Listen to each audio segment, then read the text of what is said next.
Hello there, and welcome to Season 2, Episode 3 of the Rink Moose Hockey Podcast, a weekly episodic podcast where two good friends get together and discuss all things NHL and their implications in the fantasy hockey universe. I'm one of your hosts, Nick Costu, along with my good pal, Kyle Nice. Kyle, how are you doing on this pretty chilly nowadays in the late October Thursday night? Greetings, ladies and gentlemen, from across the globe, from the closet here in North York. I'll be honest with you, Nick, I kind of feel like a bag of beans today. I had probably 12 cookies today. Della brought home a big old bag of cookies, and I promised I wouldn't eat them all, and they're half gone. So I don't feel so good today, but I'm going to push it out just for the Rink Moose family here. So much for the firefighter diet. Yeah, momentary lapses of judgment. You know what it was? It was Thanksgiving. Every time I go up to my mom's house, I just come back a little bit heavier, and then it's hard to keep that away. So how was the Jeep? How's the Jeep holding up? it was great. Yeah, I was surprised. I was so happy because every time we asked to go somewhere, my mom would say, "Hey, just take the Jeep. Just take the Jeep." Oh, that's awesome. I never asked for it, but she knew. She knew I wanted it. So it was super cool. We had a really nice weekend. No getting stuck in a ditch this time, right? Oh, come on. I'm 23 now. Those days are gone. You know what? I wouldn't even ask for that kind of thing. I would know better this time. If it's not my vehicle, I'm not going to put it in a hazard situation. That's the lesson we've learned here, ladies and gentlemen. Fair enough. How's your Thanksgiving this is our first episode covering the actual season. It's been 2 weeks from today, 2 weeks ago. The season started. So lots of observations that we have to get out there. So what do you have to start here? There's a lot to get to. So what's on your mind the most here? That's an easy one, Nick. Like every time, we've got to start with our Pierregasms, if you've got any. Oh yes, of course. So what, you want to know what's the latest in his life? Yeah, just any little quips that you might have that are even half shareable. Well, he did most recently. I mean, he just huge news. The other night he was in Montreal. It was the first time he did a game in Montreal in a very long time. So that was he was very happy about that. But other than that, he did release to the public his favorite team to watch right now in the NHL. Can I guess? Would you like to take a stab at this team? Colorado Avalanche. He says the Colorado Avalanche are the best team in the NHL right now. Yeah. That's what he said. And it's funny because we don't, like, him and I, you might assume we don't disagree a lot because you might just say I'm a carbon copy of the Premier.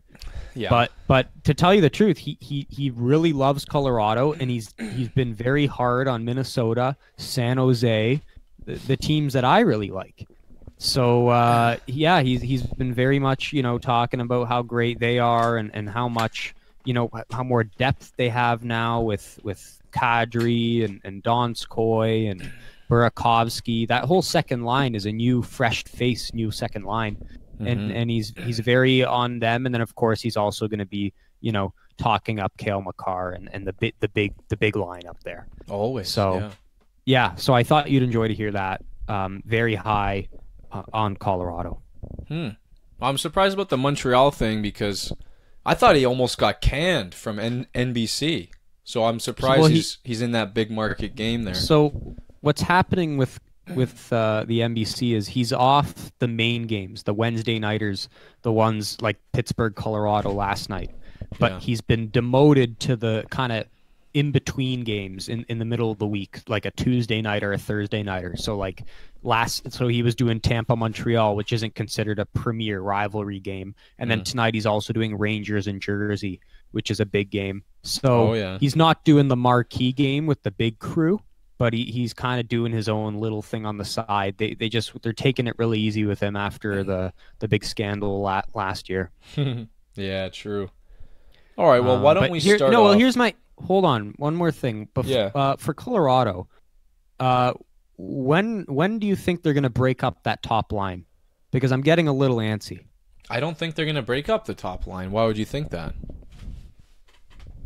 Just to kind of, getting ready for the playoffs when the other team's going to match up against your top line. They're going to break it down, kind of diversify the offense, so you have two weapons instead of just one. And the cadre owner in me wants them, to do that, obviously. Well, here, what I've said it many times this year and last. They can match up against the top line all they want. For the most part, it's hard to contain that line regardless of who's matching up against them. So they haven't done it in recent memory to any sort of consistency. So I would imagine it stays together. And then, like we just said, that second line all of a sudden has a bit of punch of their own. So I think they're quite content. Maybe he tries it here and there for a game. But I think Kadri is fine chugging away on that second line. Hey, you should be just happy you're on that top power play. Just count those blessings, count those crows, and don't get too greedy here with this top line nonsense. I mean, he is the decoy on the power play, but I digress. Yeah, it's still a spot on the power play.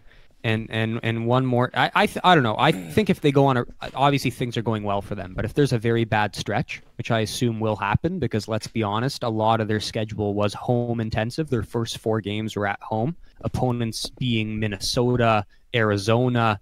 I mean, those are pretty easy cookie cutter matchups. So I think as they get more on the road, they just lost to Pittsburgh. They're going to be in Tampa in a few nights. I think they'll start to, fall down to what they really are, which is a playoff team, but not an elite playoff team. Oh my gosh. And then we'll see what happens from there. But Phil Grubauer, for whoever snagged him in the draft, he's probably the goalie steal of the draft so far. Yeah, I mean, he's the decisive number 1 there, and he's winning every game. Hey, don't forget they beat Boston and Washington with relative. Boston wasn't easy, but yeah, they handled Washington pretty good. I mean, they've been. I think they're an elite. It's cookie cut. When you get your first 4 at home, it's a bit of a cookie cutter, and I'm just interested to see what happens here moving forward, because we know that team. They're dominant at home. The commentators get into it, the fans get into it. It's like a WWE wrestling match when they're at home, but then on the road, it's different. Boy, do I love those guys, man! Oh my God, still the best duo. All right, shall we move? Yeah. I figure since we're doing our bi-weekly business now, I think it'd be appropriate to do a bi-weekly check-in on our favorite prospects in hockey. I think that'd be a nice little early show segment. So, I mean, I'll kick it off here. I will take, just because I've got the data in front of me, I'll take a quick dive into Lafreniere and Byfield, both off to extremely good starts here. But there's one thing I do want to point out, which will be interesting to some. So Lafreniere has another 4-point game last night. Good goodness. He's got 11 games, 9 goals, 20 assists for 29 points. As some people have pointed out, that point per game rate is technically a generational point per game rate. That's in McDavid territory. That's amongst the elite CHL point per games out there. So that's really amazing so far. Byfield, no slouch at all. Quite an amazing jump from what we were seeing last year. 10 games, 8 goals, 12 assists for 20 points. That's 2 points per game. Again, incredible numbers for a man so young. Now, here's the one thing I want to point out at you, Nick. The shots on goal tell a little bit of a different story. The big boy, the big Byfield, is averaging 3.2 shots per game, so he's at 32 on the season. And you can imagine how crazy that shooting percentage must be. I think it's around 35%. Now, meanwhile, Lafreniere is averaging 5.55 shots per game. He's got 61. So in just one more game, he's doubled up the shots that Byfield has, suggesting it's going to be a lot more sustainable. And I think he's doing a lot of his point getting with sheer skill rather than his size and his strength. So I think there's a good chance Lafreniere can keep up at least a little bit of this incredible pace. Whereas I see Byfield coming back down to earth just a little bit with that shooting percentage just through the roof there. Yeah, I mean, the Byfield, I mean, it's fascinating. Like I've told you off the air, watching those highlights, is like watching. It's like in that like Canada Russia movie from the 70s of like watching the Russians on like the shitty projector screen of like the shitty quality televisions, but they're just dominating. Like the goalie's making saves, the big guys are destroying the other guys on the ice. Like it's this shitty quality. You can barely see what's going on, but there's this big brooding force just putting the puck in the net, like Byfield's been doing. That's kind of what it reminds me of watching these highlights. They're just dominant goals. They're like sniper goals that other guys aren't doing. So yeah, he stands out. But then like you got to give credit to other guys too. Like I've been like obviously I follow the OHL most closely because those are the games I've been going to. And like the Kaliev kid on the Kings, he leads the league in shots with 47, and his point per game is just as good, if not better, than Byfield's right now at 19 points in just the 9 games. So albeit he's an older player by a year, but immediately it looks like the Kings got a steal with that second round pick. And then of course, Philip Tomasino's up there. I saw him live just the other night. He looks as good as ever. I think Nashville has an elite playmaking player there. He just skates like the wind, high hockey sense. Not sure about his character. I won't really get into that. That was more off the air. It's just some stuff I was talking with Kyle about. But he really impressed me. And of course, Shane Wright, just last week, I called it his coming out party. He scored 2 goals in the game. One was a very nice goal where in front of the net, he directed the puck off his skate into his onto his stick and put it away. It was a very nice, high hockey IQ, good reflex goal. And then of course he scored the game winner, which they actually aired on Sportsnet. So like he's kind of building this people are getting to know who he is now because he's starting to be on national television, and it's good. Scoring like a game-winning goal and winning their first game of the season. It was their first win in 7 games. I mean, that's what it's going to do for you. So those are my small little, observations so far, at least just OHL speaking. Right on. I think there's a lot of reasons for both of us to be very, very excited about this coming World Juniors. I think I can speak for both of us saying it's probably the most exciting one to think of in a while, at least for myself. I've never thought about the World Juniors until about the end of November. I never really think about it. Wow. And immediately, like last month, like as early as September, we were already talking about the projected roster and what the U.S. is going to come with and what Canada is going to come up with and who's going to be better. Because, of course, the U.S. dominated the draft last year, so you assume a lot of those guys are going to come out. But then Canada is going to dominate the draft this year, so you assume a lot of those guys are going to come out. So it's going to be very interesting to see what they do here. Yeah, for sure. Yeah, very exciting stuff. I want to post you a general manager question. Just throw your GM hat on right now. We're in June of 2020. I mean, we've just gone over these 2 players. You know all the details about them. Your team has won the lottery. You have a need for a center. But you're looking at this draft table, these rankings, and you know Lafreniere might be the better player here. What do? Do you kind of trade it back? Do you just take the center? The young center who's big and tall and mean? Or do you just play it safe and take the winger and figure it out from there? It's tough. It's definitely based on your organizational need. I think a lot can be said about not only a dominant center, but a big dominant center. I don't think there's a lot of them out there. I mean, they interviewed Byfield the other night, and they asked, who do you compare yourself to? Who's the guy you compare yourself to? You know what he said, Kyle? Geno Malkin? Yes. He said number 71 on Pittsburgh. And to me, if I'm a GM, that sign me up for that. Yeah. Of course I don't know the other players as well. I don't know Laff as well. That's just my bias. But to me, this Gordon Miller said it himself. This is a superstar. And the fact that there's a chance he could drop to like the 3rd pick or even the 4th pick is just crazy. Yeah. I mean, I don't think that same perception is on anymore because the pace he's going at, and if this production continues, I can't see him dropping that far. But this is just really something, and I would have no hesitation in taking him first overall right now.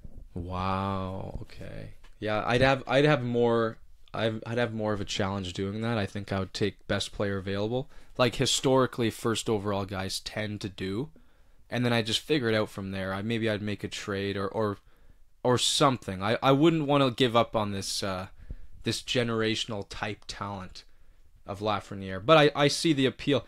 Noting too that in a draft that's so good, it's sort of rare because they don't have so many elite superstar potential centermen. Most of the forwards at the top of the draft here are wingers. Maybe the next guy below Byfield is Anton Lundell, who's very good. I wouldn't call him superstar potential. Perfetti. Yeah, is he? But he's dropped off. Like, yeah, look at flip the coin. Guys who are having a slow start, he's only got 2 goals in 11 games, and this is a guy who they said is the next. He's a Cole Caulfield he's a sniper. Yeah, so he worries me, and like he's getting assists, but like where are the goals coming from? They're not there. So he's going to have to prove a little bit more, and I could definitely see a team looking at that player as maybe more of a winger at the NHL level too. But right now he's a center, and he's got to pick it up, because I was excited about this guy. Hey, you know who's got to pick it up too is that Hendrix Lapierre. Not off to a great start either. So Craig Button's list isn't looking too hot right now. Who had Lapierre at 2 and Perfetti at 3. Boy, oh boy. Buttons and then somewhere course, hiding. If you want to flip, to the other subject, the top-ranked defenseman, it's got to be the Drysdale kid, right? Yes, and he's been very good. Yes, 12 points in 9 games. Yes. And he's playing a lot of minutes, and the highlights of him, he just looks great. I really like watching him. He fits that Cale Makar mold of just the great skating defenseman. Who can really patrol all sides of the ice. That's a guy who, he's like my guy. Like, if I'm a Kings fan and I don't get one of those top 2 picks, he's the guy I'm happy to take at number 6 or 7. Oh yeah, yeah. I could see him going in the top 5 depending on need, as well. Wow. But yeah, he could if he does this all year, and some guys who's not doing very well either. Lucas Raymond isn't doing great. He's got 3 points in 11 games. Mind you, it's a very tough league, the Swedish league there. But yeah, if he keeps doing that, who knows? Who knows? Drysdale could drive for sure. He could jump up. But how do you see him compared to a Bowen Byram? That's tough. As far as potential, that is tough. I actually think he might be a better skater than Bowen.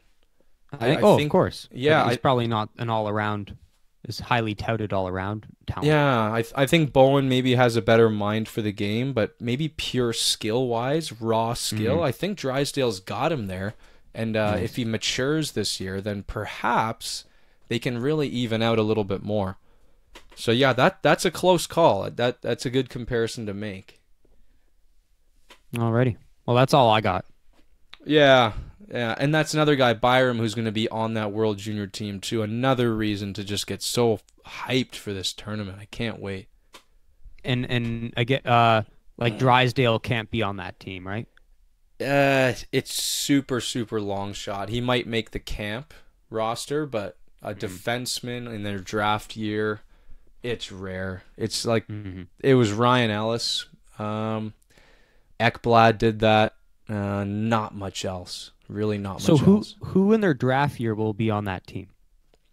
Lafreniere, Byfield. You might see that Justin Barron on the back. He's going to be draft year eligible. Really not much else. You might see Perfetti. Won't be there. You might. He'll make camp if he starts to perform. And they're going to be very tempted with that whole, Perfetti, Byfield, under 18 Hlinka magic. So if they can recapture some of that, they might just sneak on, and Perfetti might be that 13th guy that you deploy as your kind of spark plug, skilled guy you just keep in your back pocket. I could see that for sure, but he doesn't play that role player style. You remember how they utilized McKinnon as more of a fourth line guy, and that didn't work out too well. So yeah, it's going to be hard for him, but I'd love to see it. Don't get me wrong. I'd love to see it. Yeah, all right. Well, why don't we start off this first topic here on the Edmonton Oilers? Mm-hmm.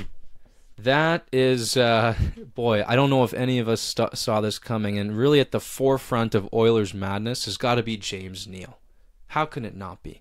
So Neal actually leads the league in goals right now, and I'm pretty sure he's already tied his previous season total. I think he's at like 7, which is just what he had last year. Now, watching him personally with the eye test, he's not creating most of the goals for the most part, but he's doing the exact job they're asking him to do. Stand in the right spot, use that finisher's touch, just tap in those goals. The occasional snipe here and there. It's a player the Oilers have needed forever because they've got all this great center talent with no one to feed. So Neal's a great story. Boy, Calgary mucked that one up. How could and there's still people trying to defend that trade. But the real story for me here, James Neal's the story for the media to eat up, but McDavid, after a full summer of knee rehab, the guy didn't touch the fucking ice for the most part over the summer, with the best stretch of his career. Certainly the best start of his career, but this is like among the best stretches he's ever had in his career. He's got like 19 points in like 8 games or something. That's mind-blowing. Draisaitl's been just as impressive. Those guys are 1 and 2 in points and also ice time. Draisaitl is number 1 in ice time with just over 25 minutes. My God. Wow. No player has ever sustained 25-minute average in National Hockey League history, so that'll come down. And my biggest regret, Nick, from this whole process so far is not taking Leon in the draft. What was I thinking with my 2 picks? I don't like that at all. So that it has me a little sad, but I'm super happy for Edmonton. Good for the fans. I'm shocked on how amazing they're doing, but I'm here for it. I certainly am. You know, it's funny because going back to the first game of the season, I remember vividly I was watching the Leaf game with some friends, the Leafs in Ottawa, and then when that wrapped up, they went right to Vancouver, Edmonton.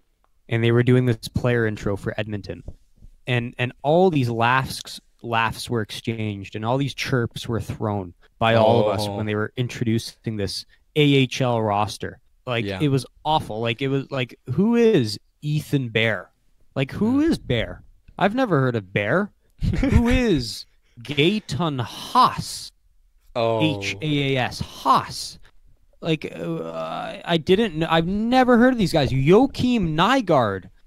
I'd never heard of these guys, and they're on their opening night roster. And then after the game, there's news of Adam Larson, their assistant captain, getting injured, and he's going to be out for a month. It was like this team is not going anywhere. Koskinen and Smith are your 2 goalies. Mike Smith, in my mind, is the worst goalie in the NHL. No, he looks awful all the time. And Koskinen, of course, is the laughingstock because he got that contract extension last year, which, a lot of pundits out there say wasn't even, earned or warranted. So it was a joke. And by no means did I see this team going anywhere. And yet here they are with what, 6-1 record? Is that what they're looking at right now? Yeah, definitely top 5 in the NHL. I think it's 6-1. Yeah. Yeah. I mean, to be fair, it's been an easy schedule. If you look at who they've played, they had Vancouver, LA, Islanders, Jersey, Rangers, Chicago. Those are all shitty teams. Let's be honest here. Fair. So I think the true Oilers will, by 82 games, you will see this team form into what we think it is. I don't see this sustaining itself. I don't see James Neal sustaining himself. I agree with you. When you watch him play, those goals he's scoring, they're fucking pathetic. Yeah. They're like they're goals that your dad scores when you invite your dad to play shinny with your friends. Yeah. Right? It's like he can't skate. You want to be a nice guy, so you pass him the puck, and he puts it in from the weirdest angle, and he looks uncomfortable as fuck doing it. Yeah. It's like a dad goal. And James Neal is scoring a bunch of dad goals right now. So 8 goals nonetheless. He got his first assist last night of the season, which is very funny. 8 goals and 0 assists is a very funny stat record to be walking around with. But it's crazy. Nonetheless, he's 85% owned in Yahoo. People are on the bandwagon, me myself being one of them. and we are going to ride this out as long as it lasts. As long as we can, yeah. Actually, it's funny. One of his goals I remember vividly. It's just power. It's power play. He's parked in front of the net. He doesn't move his stick. He's just sitting there like a stone statue. Drysdale just fucking fires it at his tape, and it's in the net. I was like, oh, there you go. I could do that. Jesus Christ. Or he's scoring from the most impossible angle on the goalie's red line, like to his very left. He just like puts it along the ice, and it happens to go 5-hole on Varlamov and the Islanders. Like it's just ugly. You know who's probably feeling like a total bird right now? Who's that? Bradshaw. Bradshaw? Fucking Bradshaw with the #1 overall pick in the NHL draft. Yeah, and five points last night for McDavid. He doesn't show up to the draft until his first overall pick is gone. And he auto-drafts Kucherov. Now, some say that might have been a good pick either way. Yeah. I am of the opinion you do not pass on Connor for the next 5 years of a fantasy hockey league. Yeah. It's fucking ridiculous. It's a tough blow. Oh, boy. And especially Kucherov with like fucking 4 points in 6 games or whatever the hell he's got. Yeah. Looking totally human. Boy, oh boy, what a slap. What a slap. Yeah. But yeah, I don't think that's going to age well. I'm in shock. I am in shock with how good those two players are. I love this team for those two guys. If not for those two guys, this team can burn. But those guys are unbelievable to watch. Best duo in the NHL. And whoever's on their third line makes it the best line in the NHL. I think those guys are. But crazy. Again, like concerning things, right? Like they had 52 shots against last night. Oh no, yeah, like you're outshot 52-26. Yeah, like that's not sustainable. And I don't think what they're doing is sustainable at all. But my question is this: can 2 Hart Trophy candidates on one team will a team into the playoffs?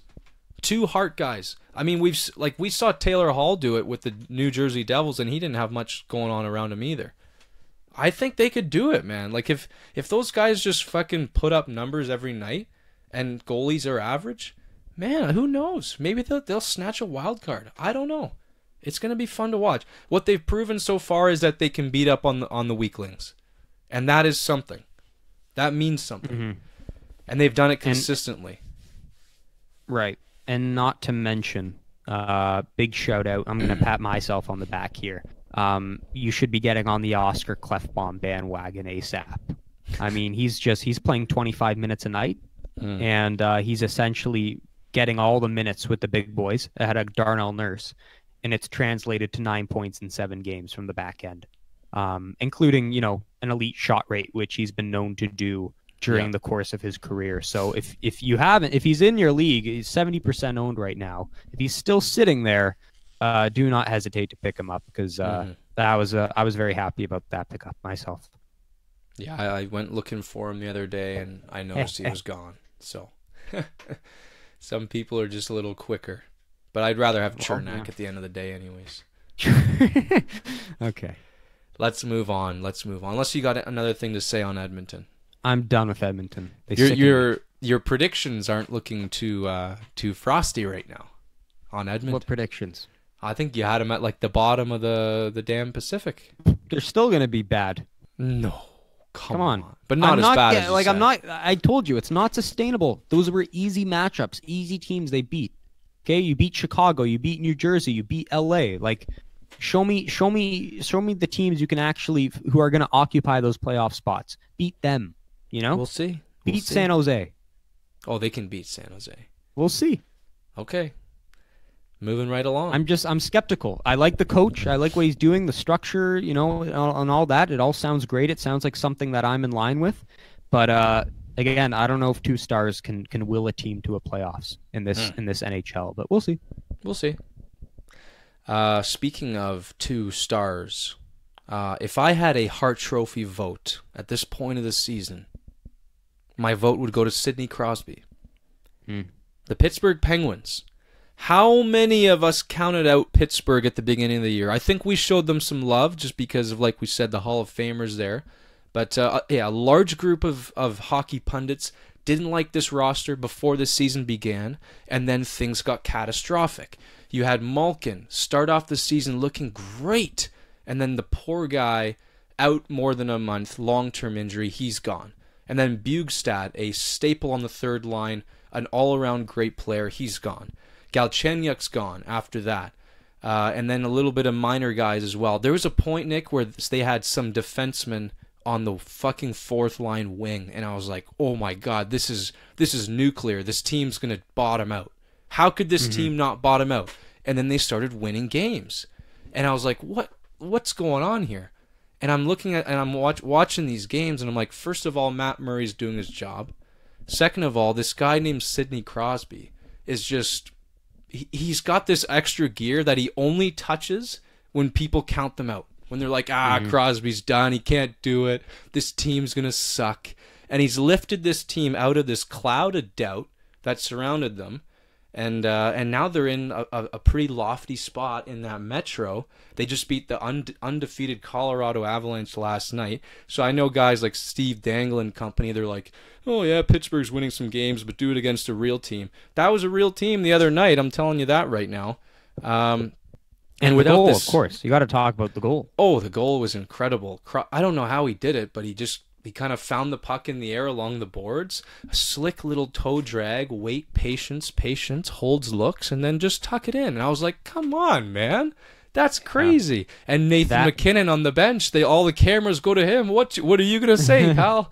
And then he responds with a nice goal of his own later. I wish I could have seen that. Good for NBC for getting a great game out of those two teams. But hey, without this player, this team is probably in the dog shit. Let's be honest. They're not winning these games without this player. It's a sensitive time in their season, but his play has probably saved things, at least for now. He has literally kept this team on the tracks, and it's been incredible to watch. And then, of course, another guy I got to mention, and this is someone who I was hard on at the start of the year, even though I own him in fantasy. Pat your back again. Yeah, pat my back again. I'll happily do that. Jake Gensel's leading this team in goal scoring. He's got 5 goals. He's got 7 points in 7 games. Elite shot rate. He's getting the hits. He's 27th ranked in Yahoo. Like, I didn't know who this guy was before this year, and I was ready to trade him. He was the first guy I was going to trade. I was going to offer Kyle Gensel for Binnington. And now I don't want to make that deal. I like this Gensel. I watched this Pittsburgh team. Crosby's always finding him the puck. There was last night, Gensel almost scored with 30 seconds left in the game. Grubauer just happened to make a lucky save off his shoulder, but Gensel's firing the puck and he's right there with Crosby all the time. I like this duo. As someone who didn't really, watch them too closely in years past, I'm very high on Gensel. He's on that top power play.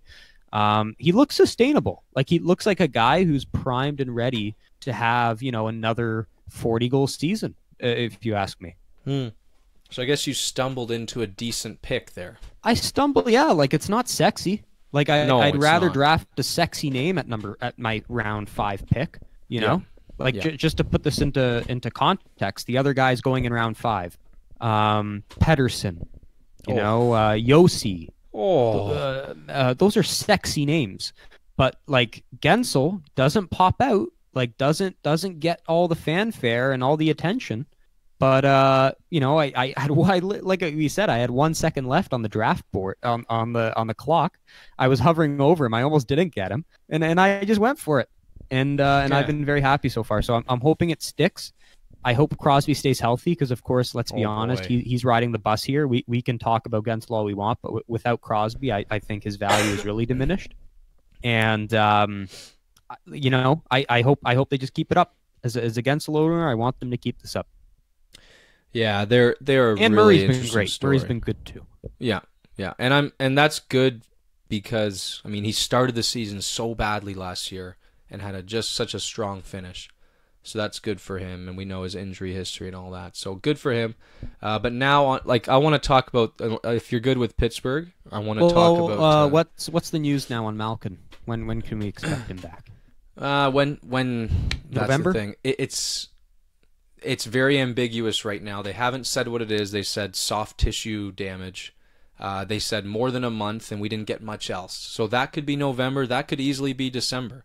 They said more than a month, and they left it at that. So it's hard to say, but I know he's not skating right now. I saw him shooting some pucks, but with no real effort there. It's going to be a while. Don't really think about him for a while, put it that way. And my other question is, from fantasy, like, who's stepping in for him? Like, who can you rely on Pittsburgh to get you points other than those two guys we've talked about? Because there's got to be a void. Like, without those two guys, who's stepping up and getting those points? Is it Galchenyuk? Is it a bigger role for Justin Schultz? Is it a Dominic Simone? Like, who is this? I know Jared McCann has stepped into a center role. I think they're kind of swapping that 2-3 line to be just kind of interchangeable. But I don't know if you can rely on him for points necessarily. I think Galchenyuk is going to find a nice home on that first power play. But again, I dropped him very early. I don't know if you can rely on that guy. Schultz has looked pretty good. Obviously, Letang has looked amazing. And then Hornquist, when he's healthy, God forbid, he's a good player to have too. He looks like his usual self, so that's great. And I think they're waiting on Brian Rust to come back too. And he he's a usual on that Crosby line when he is healthy. He gets some pretty good minutes there. So when he is back, that might be the guy you look for that 5-on-5 time, but probably your best bet's Galchenyuk just for his power play presence and his, I guess you could call it upside, but I've never liked the guy. But yeah, you could call it upside. Maybe that's something to watch. Don't jump on it now, but watch it. But then that being said, I don't like much outside of Crosby and whoever he's with. So, I mean, if the power play for whatever reason stops rolling, and if it's not Gensel or Crosby, drop it like a fucking hot potato. That's my mind at least. Yeah. But, who you got now? You know what? This is a topic that I have really become rosy to over this season so far. It's probably my favorite storyline of them all, which is the New Jersey Devils and the fumbling of Jack Hughes, the next great American star. Yeah, you can imagine my excitement watching these stat lines just to put this unfold. into perspective before you go, I called Kyle last week about something not league related, something like actually hockey, like playing related, and the first thing Kyle brought up about the NHL, like we hadn't spoken since the start of the season, it had been a whole week. The first thing he says over the phone is, "Have you seen Jack Hughes?" That was your comment. So you're giddy on this, and please elaborate, because I don't know what you find so funny about this young kid having a rough start to his career. I'll try to give you a little bit of backstory. So, you know, the fans of Rink Moose know that I'm not too fond on the guy. I don't like his off-ice character all that much. There's been some examples cited there. Obviously, he's this stud American kid who, you know, I don't tend to latch on to those too much unless his name's Jack Eichel. So already the odds are stacked against him in my favoring books. And then you've got guys like just these know-it-all, snippy little analytics-loving dickheads on Twitter going, "Oh, look at him performing in preseason. Oh, he's too small, huh? Like all this shit. Like they're just talking shit about how some of the experts are like, I don't know if this kid's ready. He's a little bit small, and they were shoving it in people's faces.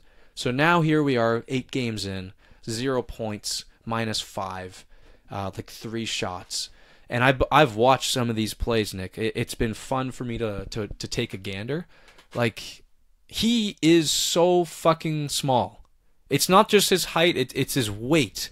He falls he flops on the deck like Stanley in a fishing boat. Like it's I've never seen an NHL player go down so easily. He's soft. He can't, when he tries to body a player or split the D and try to use his muscle there, he falls. Like and it's taking away from his skill, because what he's finding out, sure, you can be a great skater, but if you go down at the first sign of contact, then you're done. And I'm sure he's had some pretty good advanced stats. Oh, the fucking idiots on Twitter are quick to point that out. Oh yeah, look at this Corsi fucking whenever Jack Hughes is on the ice. I don't give a shit. Your team's 0 for 8 and the guy's got 0 points. And it was funny because I'm looking at him on the 3-on-3. I was keen to watch this. New Jersey was playing someone in 3-on-3, and I'm like, this must be where he shines. He's got to do something here. The skater, the generational edges, like fucking Pronman said. Where's this generational lateral agility? Falls left, right, and center. Didn't get any open ice. Taylor Hall made him look like a fucking AA player in midget. Like, this guy was just not looking good at all, and he hasn't looked good. My recommendation, shoot him down to the AHL. Who gives a shit? For those of you who didn't know, no one has ever come straight out of the NTDP right into the NHL. It's never been done in the history of the league. He's the first guy to do it, and go figure, he doesn't look that good doing it. So I think he needs some AHL time. I think everyone's getting on him. Like, it's not a good mental state to be in as a young player. This guy with seemingly so much confidence, people are turning on this guy. They're calling him a bust. That is probably haunting his nightmares. So that's fun for me, just to watch. I'm sure he'll snap out of it. But listen, he's not putting up points this year.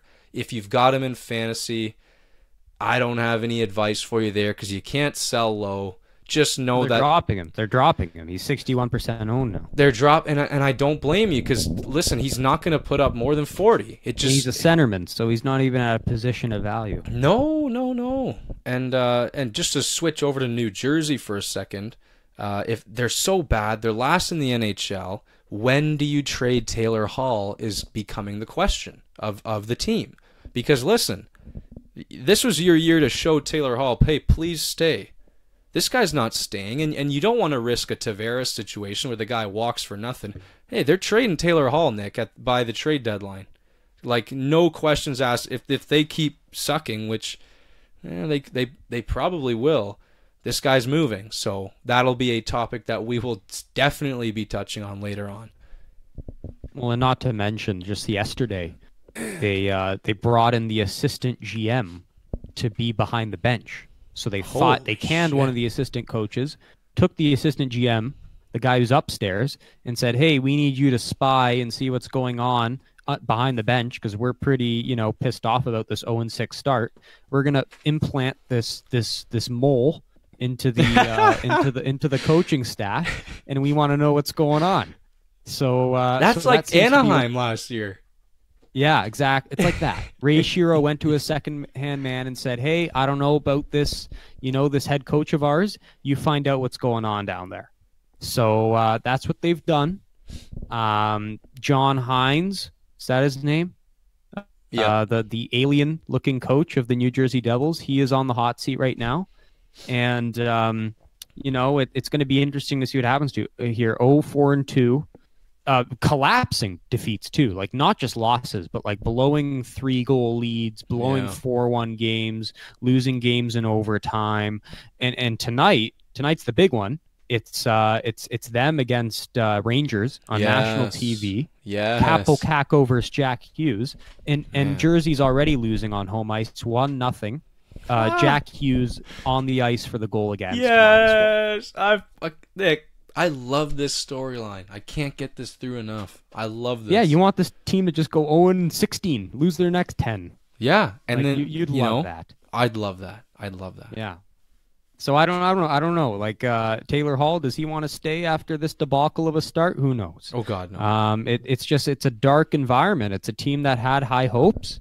You brought in Subban. You were ready to make a push for the playoffs. We both had them higher in our standings, not playoff teams, but higher in our standings. Yeah. And here they are. And Jack Hughes, I'm not too surprised because I'm no expert on Hughes. I'm not going to call myself an expert, but in the highlights I saw of him in those US NDDP games, he fell like a fly. Like that was my first observation. He looks small in this league, and that's only amplified when he's playing against grown men in the NHL. So he's not built for the show just yet, and I'm not surprised. I haven't been watching New Jersey games. I was hoping to tune in for a little bit of the game tonight, but I'm not surprised to see he's struggling out of the gate here. Yeah, and yeah, I agree with you. I kind of want to watch that game afterwards as well, just because the whole Kakko Hughes thing. Now Kakko hasn't lit up the league either. It's his home moment. Like, let's face it, if you're a first overall pick, you should be able to perform under pressure. You know, when the chips are against you. Yes. And this is the game to step up. Pierre Maguire's there. He's in between the benches. National TV. You can make up for the 0-6 start in your pointless season tonight. Yeah. And so far, he's a -1 through 10 minutes. Yeah, and like you said it there just now, if you perform tonight, everyone forgets everything that happened before this. If you perform tonight. Yeah. But this is the spotlight game. So it could go either way. If you suck out a -3, then we got issues. Yeah. Like we're going to have coaches fired, and then we're going to have it's going to be mayhem, debacle city. It's going to be nasty. But here's the thing. This isn't like we were just brought up with the Oilers. Is not talking the team production. I could see New Jersey, like I could actually see them being shit and like getting a top 5 pick again. I could. Yeah. But as far as the Hughes, is this sustainable? Like, does he become Nail Yakupov all of a sudden, or is that to be going that far would be a little much? No, that's a little much. I have no doubt this player is going to be a great player.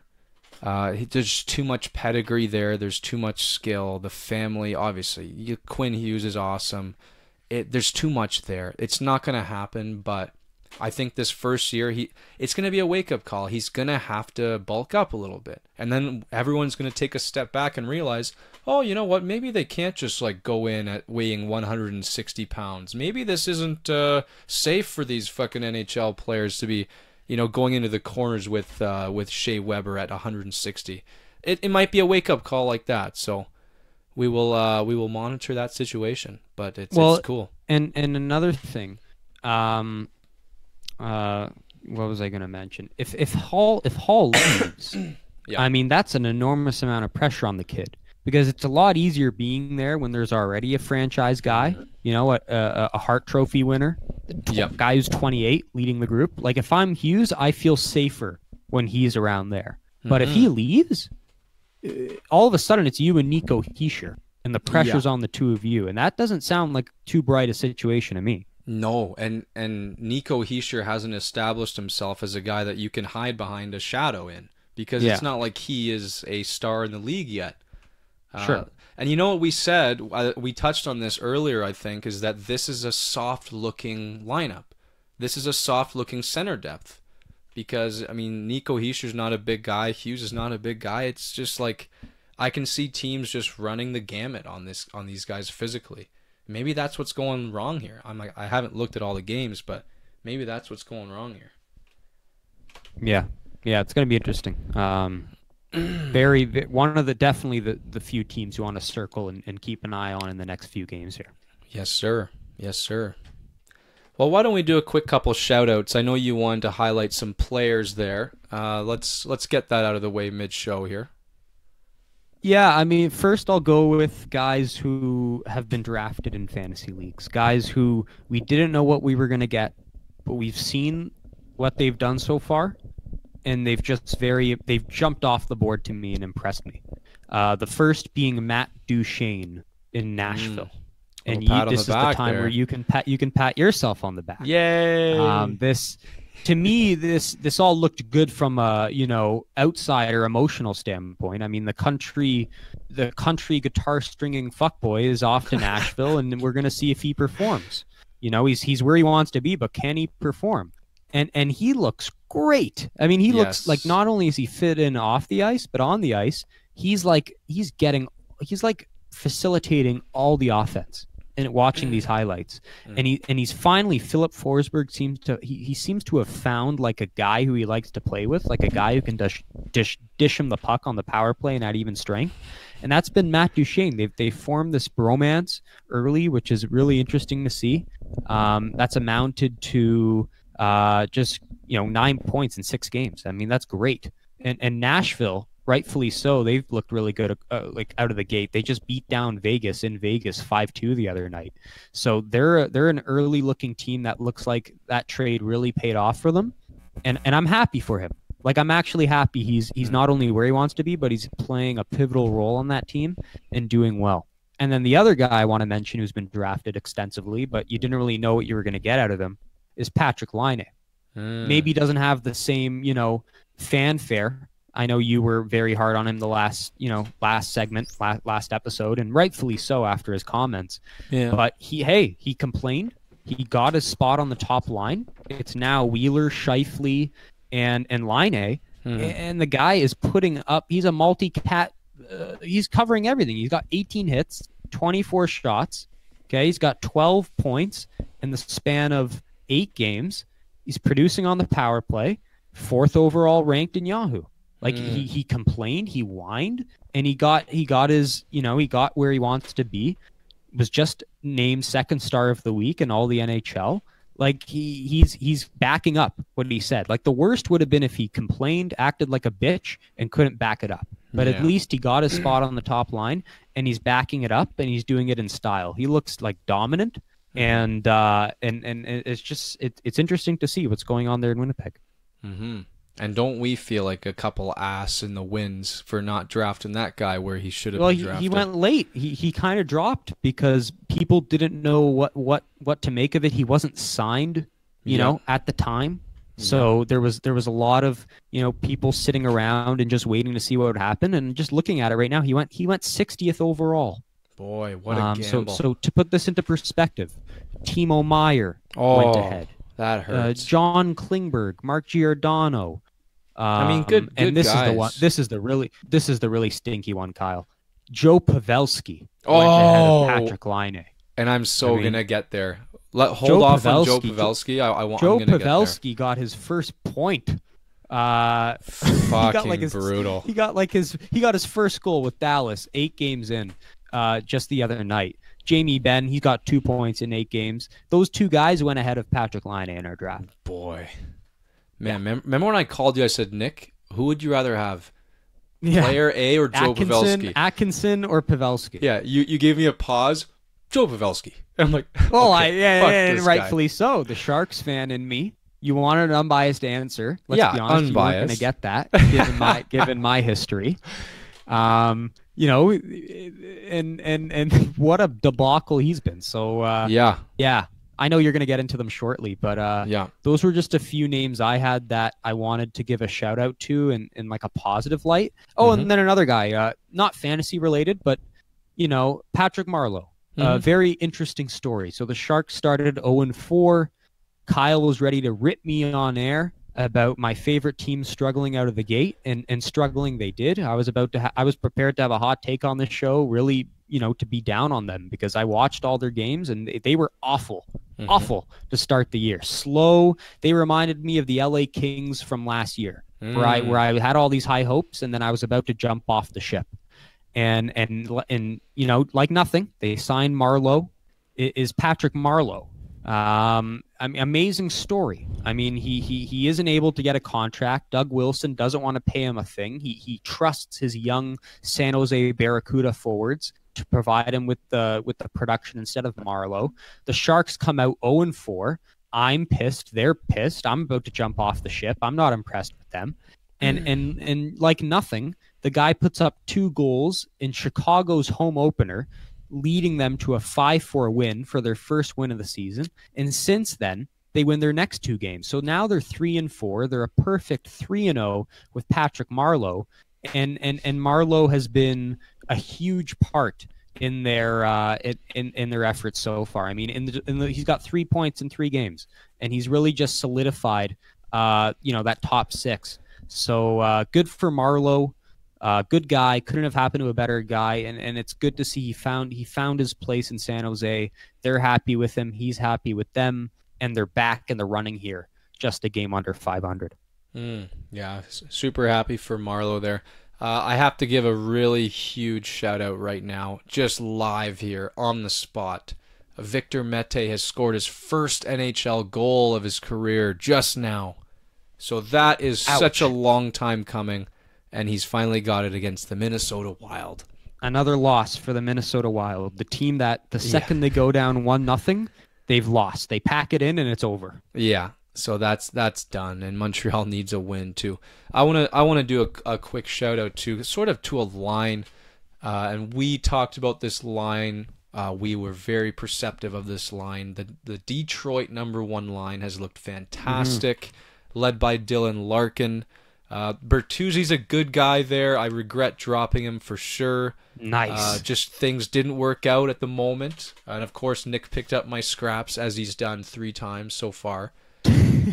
But this guy, Anthony Mantha, that's someone we and Pierre talked about too. But one thing that should be mentioned as well, not only is he putting up goals for the most part and points, the guy's a shooting machine.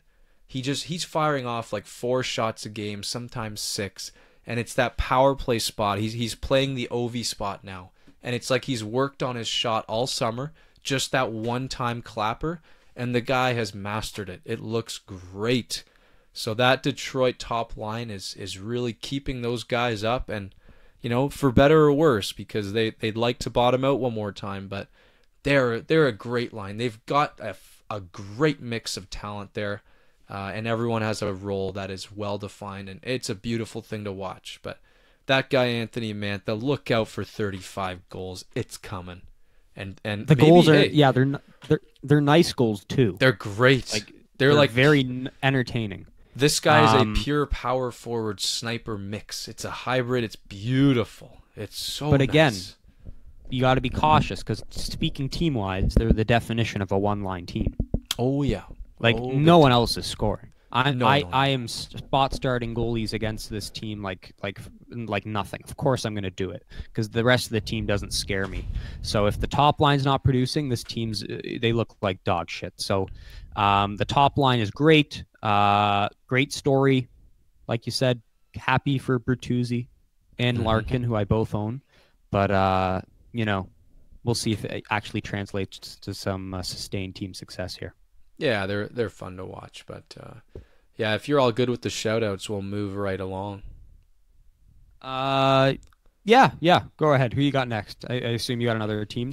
Yeah, it's a good one. It's Buffalo, the Buffalo Sabres. And to me, this is a lot of pieces long in the making, finally clicking together.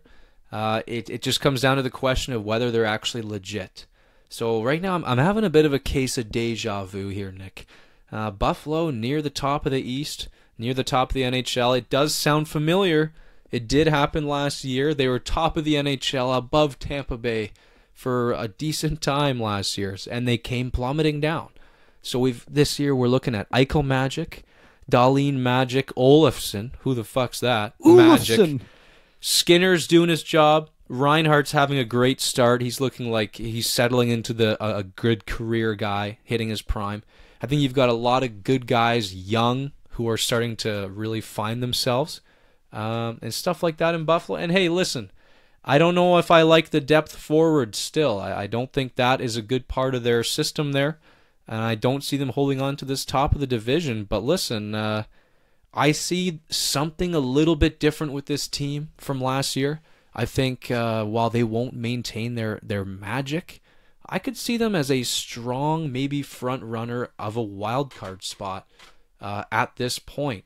Things are just looking like they're working now, and Dahlin is a totally different guy. He's now taking the reins. Rasmus Ristolainen has faded into obscurity here. Like, who is that guy? Because Dahlin has now taken full control of that blue line.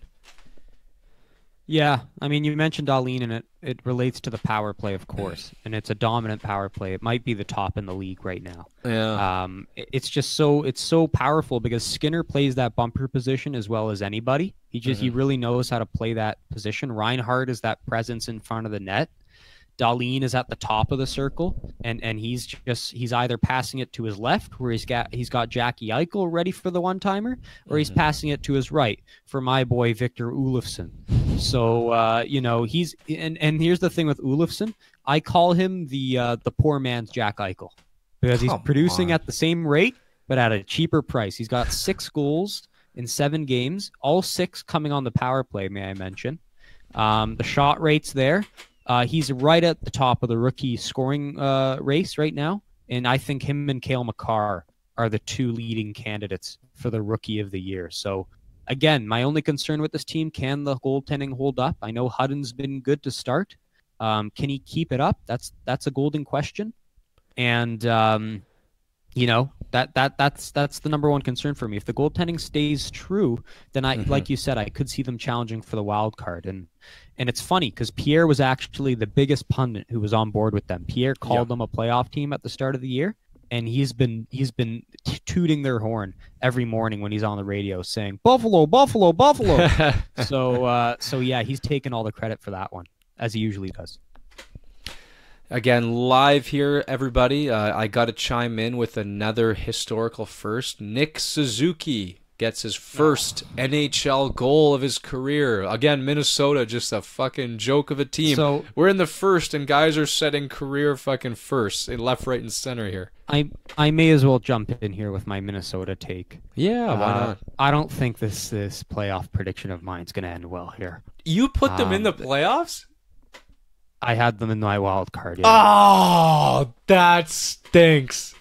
I thought all the drama with the GM gone would really do a lot. I bought into their defense first mindset. I read the statistics to you. I read what Dom Lucic of The Athletic said last episode. I was really excited. And now it looks like they're going to be 1-6-1 after this loss to Montreal. Dubnyk has been very bad for me. I'm about to jump off the Dubnyk train. I may have had enough. Yeah, 444 goals against, 867 save percentage. And like with all the goalies I own in fantasy, I immediately become a fan of that team. I listen to the coaches and their interviews. Here's just some quotes from Bruce, our boy Bruce, about their performance so far.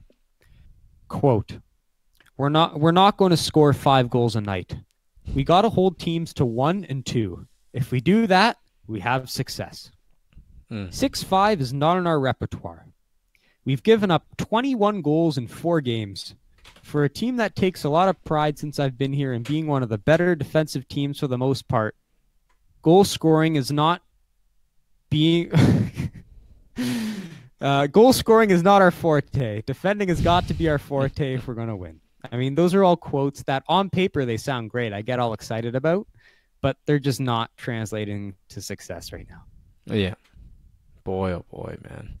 Hey, you gotta quit that Athletic membership right now, because these guys are feeding you a bunch of vile bullshit.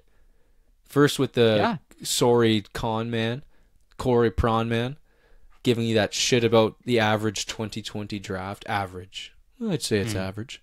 And then this fucking Dom Lucic who's going, yeah, Minnesota Wild? Yeah, they might be good. And then Nick... 16th, he ranked them 16th in the league in his ranking. That Athletic is costing you more money than you know. You know it that? Might be, yeah. Yeah, big I time. pay to subscribe to The Athletic, and my $20 in this fantasy pool is not looking too good right now. No, it's not looking very safe. And as somebody who prides themselves on their goaltending every year, who really takes pride in their goalies, their St. Louis and their San Jose goalies, this is not looking good for me right now. Last week, my splits: 366 goals against, 888 save percentage. How do you like that? I don't like it. Mm-hmm. I do not like it whatsoever. Yeah, it's sad. Yeah, very sad. And it's okay. And Dubnyk didn't even start tonight. He's losing his starting job. So, boy, and the other guy's not doing much better. I guess they might throw him in there. Yeah, he'll see. We'll see. He'll see. And like Jeff O'Neill said, I loved his take. He was like, it's as if the old GM of the Minnesota Wild came onto the front lawn of the new GM, took a massive dump, gave a wave, and just left. That's the situation that Bill Guerin is in. Oh my God, that's awesome. Like, it's been 2 months. This new GM's been working there, and that's what it's been like. The old GM came, took a dump on your front lawn, smiled, gave a wave, and left. That is classic. And now he's got to sort out this mess. Classic O-Dog. That's awesome. Probably the quote of the year so far. And Boudreau after every game is going, oh, I wish I had a magic wand I can wave to make my team faster, but I can't. He literally said that verbatim. So they just sound helpless. Like the quotes sound helpless. Like, this is dark. This team might get laugh. I know you don't want that to happen, Oh but it my might happen. God. That would be something scary.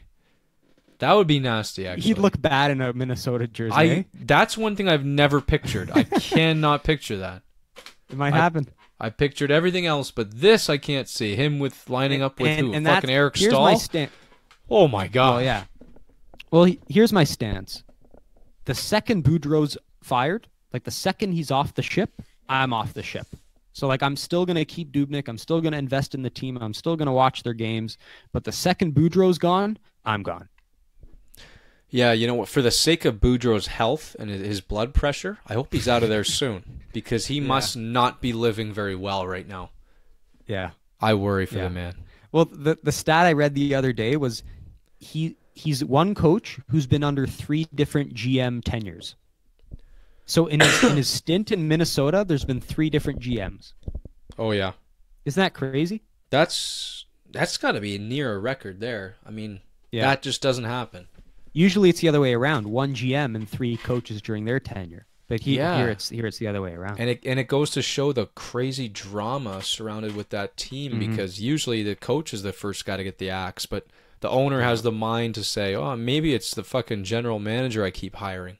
So hopefully they got it right now. I just don't like I don't like the future there either. So yeah, there's a lot of work to do there. It's gonna be nasty for a little while. So hopefully they fucking figure it out.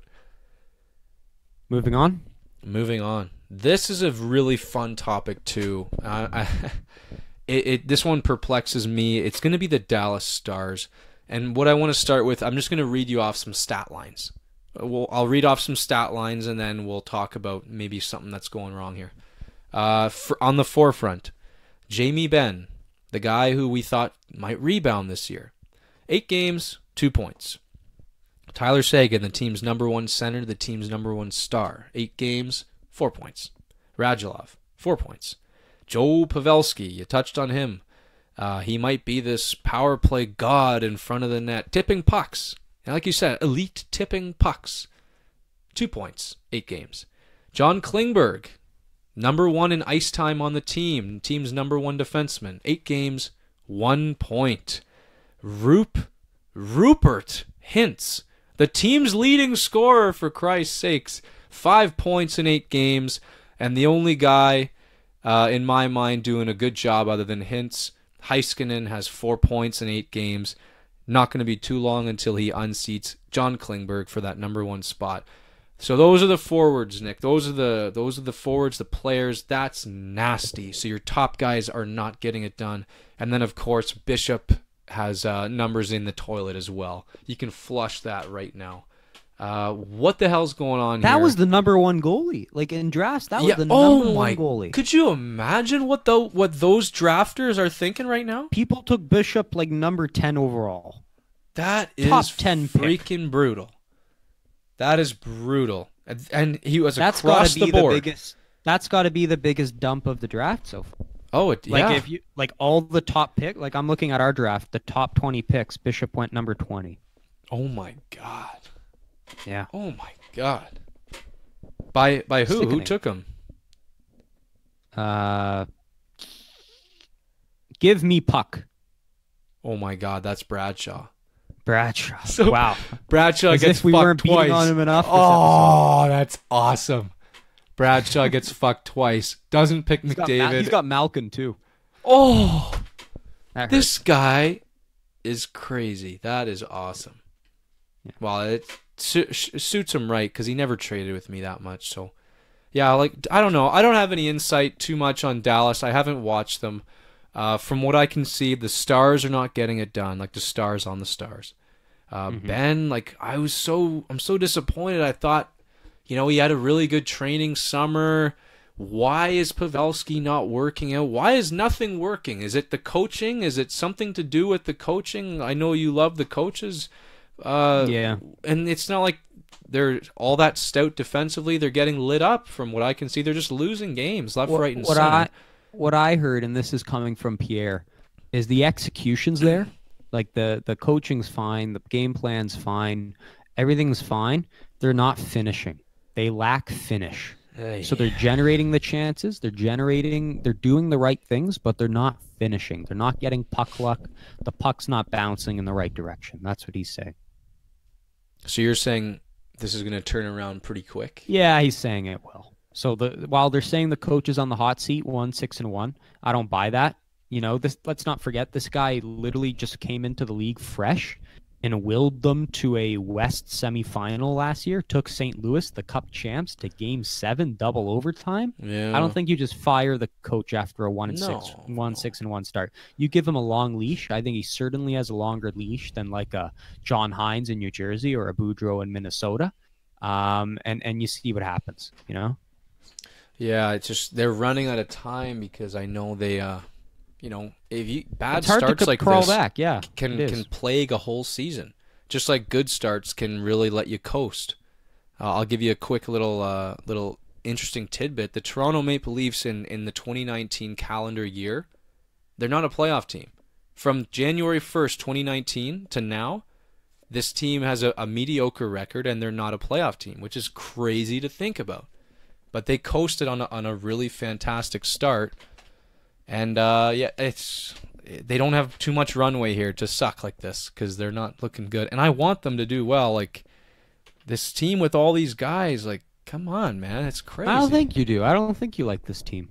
Well, I want to see. I don't like the team. Don't get me wrong. I want to see guys. Team. You hate this team. You don't like teams that don't score. This team is the definition of defense first.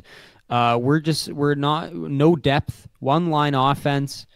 Southern hockey market. You don't like this team. I don't like the team. I like the individuals. I like Ben a lot. He used to be one of my favorites. Sagan I like a lot, and Heiskanen I like a lot. I want to see those guys do well. I'm not happy with what's going on. Not at all. Okay. That's all I've got on Dallas. Yeah, there's not much you can say there.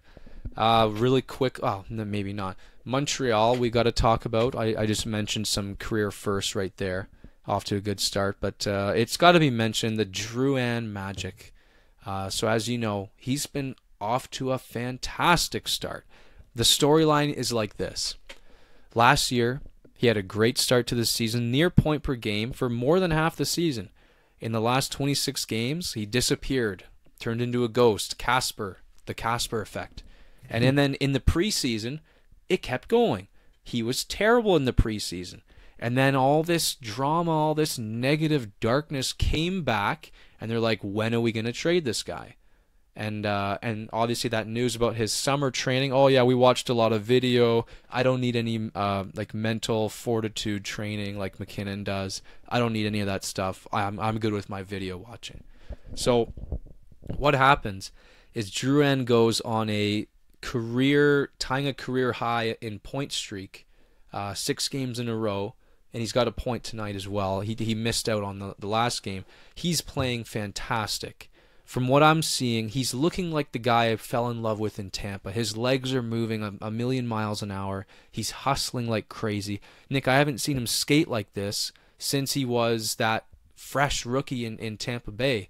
And now the hustle has turned this fan base and just turned that hatred on a dime, a 180. And they did the interview with him just earlier on in the week, and he acknowledged the crowd, and all of a sudden this 45-second standing ovation at the Bell Center, and it was a beautiful moment. And he tried to speak again, and the crowd kept cheering. And when I saw this on my phone, I was like, it nearly brought tears to my eyes. I was welling up. I was welling up like my dog had died. I was like, this is the most beautiful thing I've ever seen.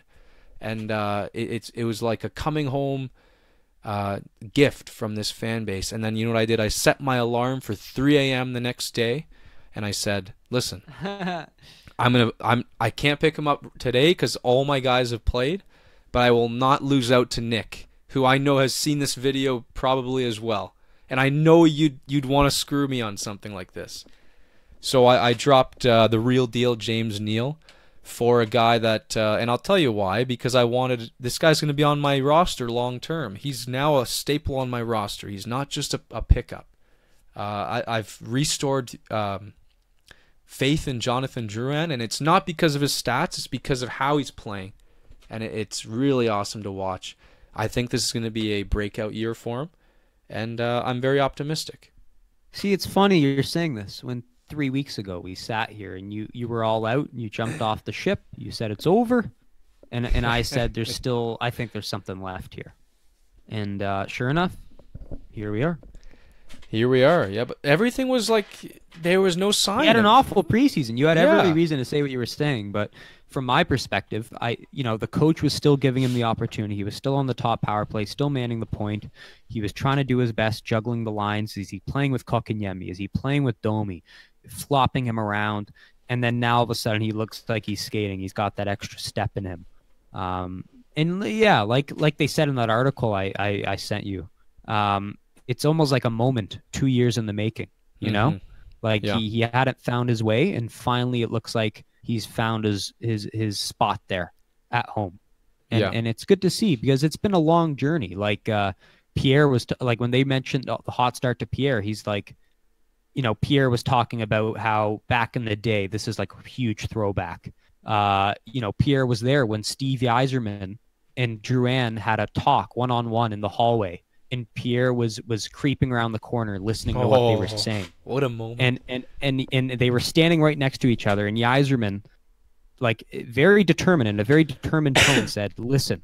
And this was the day after the trade deadline. They had just traded Connolly out of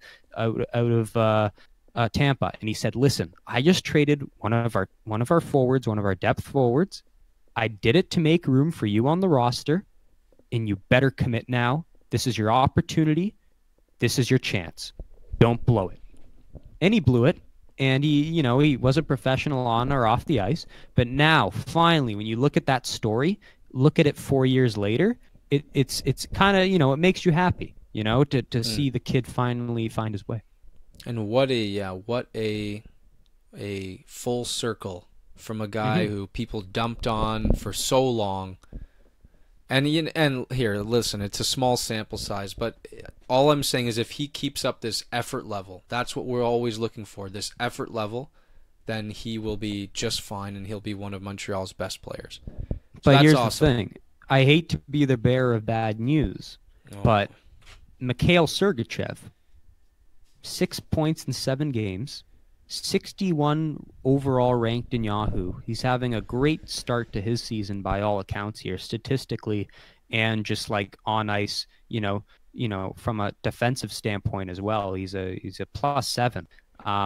You can't discount him too. And he had a great game when Tampa came into Montreal and beat them 3-1 the other night. So, as much as you want to toot the horn of Drouin, I think there's always going to be this cloud over him, comparing him to Sergachev, comparing the trade, and I still think Tampa is on top in that respect. Yeah, for now.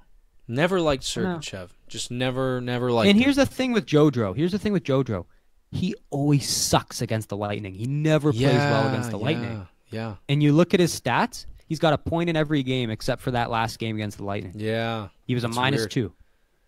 Yeah. Which is, it's sad because I even tweeted out, I said, this is the rebirth of an age-old rivalry, Jonathan Drouin versus John Cooper. And I was so fired up. And people were liking my tweet. They're like, oh, yeah, this is awesome. And then nothing happened. So I was like, fuck this. You got to wait till playoffs. Yeah, but, I forget. Another former Lightning player did really well that night. I totally forget who it was, but they showed up for sure. But yeah, it is what it is. He's got a point tonight. He's awesome. He's going to get 70 for sure. Okay. Oh, the last little bit, I want to say one quick thing about the actual team itself. I'm not, call it cautious optimism. The defense has seemed a little poor, and to be honest, Weber has looked quite bad indeed, Nick. Not a good look for the old man. Price has kept them in a lot of these games that we're seeing, and just based on that fact and just knowing how really not that good they are in the standings, it's not a very encouraging start to the season here. For the most part, I'd say the young kids don't appear to be fully ready for prime time. and I'd be very cautious about naming these guys a strong playoff contender. I think teams like Buffalo have maybe eked up in front of them. Just that defense is giving me a little bit of worry.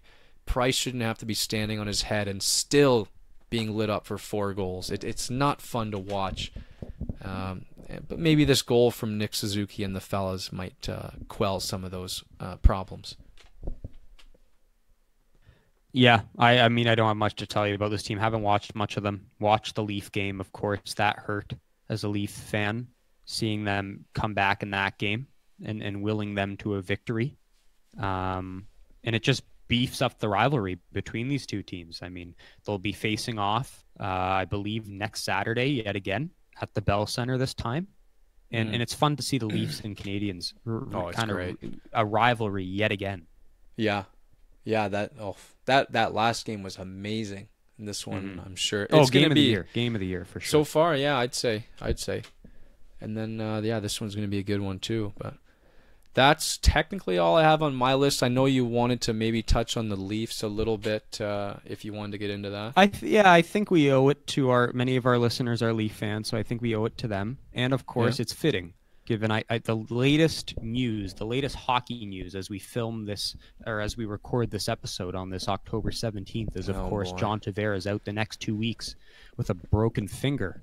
Aren't you happy? Kind of funny because he hurt himself with like 5 minutes left in the game last night, and then he right afterwards scored a beautiful goal with 2 minutes left. So with that broken finger, he somehow, smacked a beautiful wrist shot top corner on Samsonov in the Caps, but to no avail as the Leafs lost 4-3.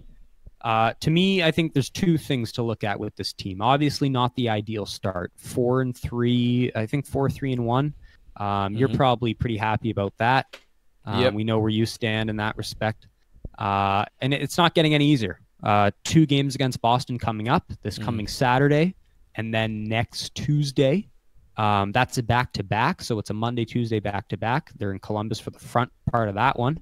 And then next week as well, San Jose Friday night, Montreal Saturday night. So it's a tough schedule. This tough October continues.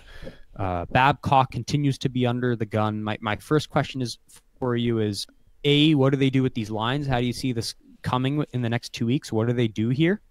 And my second question is, what do you think of this goaltending? What do you think about the backup? How do you think he's played? And do you think Mike has been not utilizing these guys correctly, not really putting them in the right order here as far as Hutchison one game, Anderson the next game? Let's start with the lineups, I guess. A popular notion, and one that I really like, is throwing Matthews up a line. So Matthews is going to join the Marner group. And then I'd actually like to put Nylander at center, just see how that goes. And he's had a really good start to the year. I liked what I've seen from him. We know he can play that role. I know Mike Babcock has been hesitant to use him there. But I think he could captain down that second line there, and then really just kind of fill in the pieces as necessary. I'd like to see Mikheyev, who's had a great start, up on that top unit with Matthews and Marner. I think that could be a really good line. And then third line, Kerfoot's going to anchor that and just kind of insert as necessary. You've got the depth to weather this kind of storm, and who knows, this might be. Marner and Tavares hadn't got off to the most amazing start. It might be a good thing for them just to kind of, see different people. Tavares sees the game from up top, just kind of shuffle the deck here. Your next question was goaltending. I know Hutchinson. What's your confidence with this Hutchison? Yeah, at the beginning of the season, I would have said I'm fairly confident in this guy. I think they're fucking dying for what's his name, Curtis McElhaney. Fuck, they didn't know what kind of gift they had in that backup when they had him. But my confidence has waned with this guy. I think that Mike Babcock, with all this controversy and so-called hot seat rumors, is going to be really hesitant to play this guy. I think that you want Freddie in there, who needs to still find his groove, find his rhythm.